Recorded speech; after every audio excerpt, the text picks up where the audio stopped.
जय गुरु जी संगत जी। संगत जी, आई होप कि आप सब गुरु जी की ब्लेसिंग से, उनकी असीम कृपा से बहुत ही अच्छे होंगे और अपनी लाइफ में बहुत अच्छा कर रहे होंगे। संगत जी, गुरु जी की ब्लेसिंग से हम सब की लाइफ में जो भी प्रॉब्लम चल रही हैं वो सॉल्व होती हैं। बस आपको धैर्य रखना है। अगर आपकी लाइफ में कोई भी ऐसी प्रॉब्लम या कोई भी ऐसा फेज़ है तो धैर्य रखना है। जब भी सही वक्त आता है चीज़ें अपने आप होती हैं। हमें विश्वास नहीं खोना है, हमें सच्चे विश्वास रखना है। गुरुजी ज़रूर ब्लेस करते हैं। संगत जी, कई बारी लाइफ में ऐसा फेज़ आता है जब हमें लगता है कि शायद कुछ भी नहीं हो रहा है, कुछ भी अच्छा नहीं हो रहा है और वक्त बहुत ज़्यादा लगता है। लेकिन हमें अपना विश्वास बिल्कुल भी नहीं खोना है, हिम्मत रखनी है, क्योंकि शायद अच्छी चीज़ें देर से होती हैं और ईश्वर हमेशा हमारे साथ जो है, जो हमारे लिए अच्छा होता है वो करता है, ना कि जो हम चाहते हैं वो। जय गुरु जी।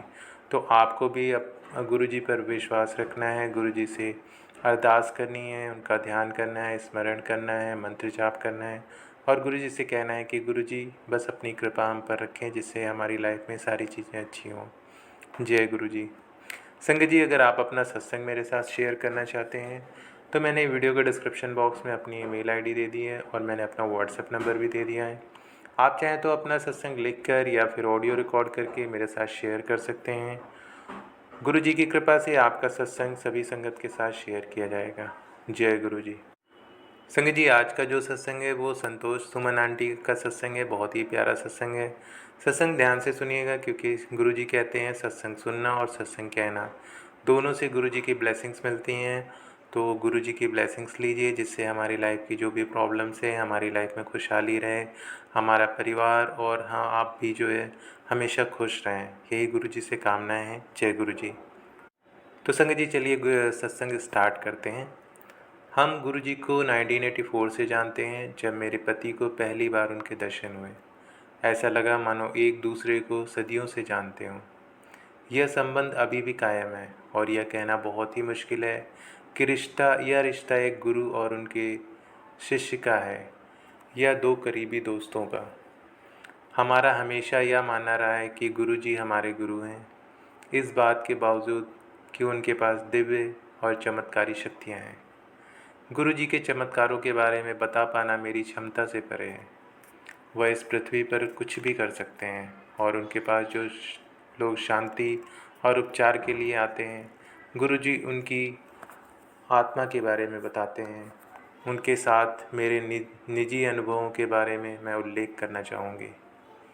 पहला सत्संग है हवा से गुलाब की पंखुड़ियों की उत्पत्ति। मार्च 1998 में जब मेरे पिता मेरे ससुर के क्रिया रस्म के लिए होशियारपुर के गांव में मेरे ससुराल आए, तब तक वह गुरु जी को नहीं मानते थे। दिवंगत आत्मा के सम्मान में रखा गया शांति पाठ के लिए गुरु जालंधर से आए थे। गुरु जी, मैंने अपने पिता को गुरु जी से मिलवाया और सब हैरान हो गए जब गुरु जी ने हवा से टोकरी भरकर गुलाब की पंखुड़ियाँ उत्पन्न की। तब से मेरे पिता गुरु जी के भक्त हो गए। 2006 में मेरे पिता बाथरूम से गिर गए और उनकी रीढ़ की हड्डी में बहुत ज़ोर से चोट लगी। वह चलने फिरने में भी विवश हो गए। सबसे अच्छे जो ऑर्थोपेडिक और न्यूरोसर्जन का भी मानना था कि सर्जरी के अलावा और कोई उपाय नहीं है। मैंने यह बात गुरु जी को बताई और उन्होंने मुझे मेरे पिता की तस्वीर उनके पास लेकर आने को कहा। अपने अनोखे अंदाज में गुरु जी ने कुछ ऐसा करने को कहा जो बहुत सीधा साधा प्रतीत हुआ। जैसे ही मैंने वैसा किया, मेरे पिता की हालत में सुधार आने लगा। 4-5 हफ्तों में उन्होंने चलना फिरना शुरू कर दिया। जय गुरु जी। अगला सत्संग है डिप्रेशन का उपचार। बिना किसी वजह से मैं गहरे डिप्रेशन में चली गई थी। लगातार कुछ दिनों तक मैं बिस्तर पे पड़ी रहती। कई बार तो मेरे दिल की धड़कन इतनी तेज़ हो जाती कि मुझे लगता हुआ बाहर ही आ जाएगा। मैंने गुरु जी के दर्शन के लिए जालंधर जाने का निश्चय किया। जैसे ही मेरे आने का उद्देश्य उनको मालूम था, गुरु जी ने मेरी हालत का वर्णन किया। गुरु जी ने मुझे कुछ करने को कहा जो बहुत ही साधारण प्रतीत होता था और 3-4 दिन में ही मेरी हालत में सुधार आने लगा। 2007 में मुझे स्लिप डिस्क के कारण बहुत तेज़ पीठ में दर्द हुआ। डॉक्टर्स ने मुझे 4 हफ्तों तक बिस्तर पे ही रहने को कहा। मैंने ऐसा ही किया। मेरी हालत में सुधार आया। मुझे दोबारा पीठ का दर्द हो जाता। एक रविवार जब मैं जनरल ग्रेवाल और उनके परिवार हमारे घर आए हुए थे, करीब 4:30 बजे गुरुजी अचानक ही आ गए। उस वक्त मुझे बहुत तेज़ पीठ में दर्द हो रहा था। गुरुजी ने मुझे लेटने को कहा और मेरे पीठ का हिस्सा दबाया। वो पीड़ा अत्यंत दुखदाई थी और मैं करीब करीब चीख ही पड़ी थी। पर यह आखिरी बार था जब मुझे दर्द हुआ। सब कुछ एक क्षण में गायब हुआ। मेरे पति के अपने अनुभव हैं और वह उनका जिक्र किसी से नहीं करते हैं।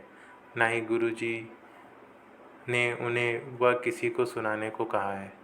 दोनों का आपस में उत्तम तालमेल है। मैं चाहती हूँ कि ऐसा लंबे समय तक चले। यद्यपि मैंने यह सब लिखा है, मैं फिर से इस बात पर जोर दूंगी कि गुरुजी की महिमा वर्णन से परे है।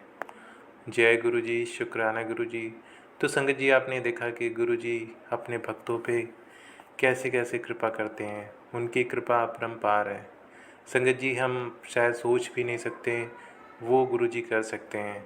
इसलिए हमें भी गुरुजी पे अटूट विश्वास रख के गुरुजी से अरदास करनी चाहिए कि गुरुजी हमेशा हम सब पर कृपा बनाए रहें, जिससे हमारी ज़िंदगी में खुशहाली रहे, हमारे अपने सकुशल रहें और खुश रहें।